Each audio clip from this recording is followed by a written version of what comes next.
SC వర్గీకరణ మీద భారత సర్వోన్నత న్యాయస్థానం ఇచ్చిన తీర్పును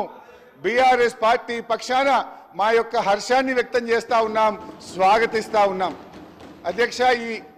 ఈ యొక్క వర్గీకరణ మీద మా ప్రభుత్వం ఏర్పడిన వెంటనే సభానాయకుడిగా కేసీఆర్ గారు 29 నవంబర్ 2014లో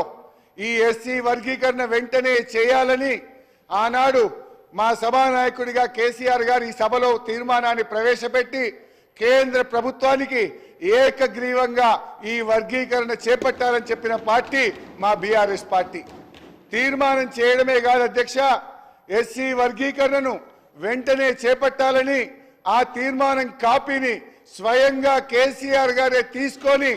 ఆనాటి ఉప ముఖ్యమంత్రిగా ఉన్న నాయకులను, దళిత నాయకులందరినీ వెంట పెట్టుకొని వెళ్లి ప్రధానమంత్రి గారిని స్వయంగా కలిసి దీని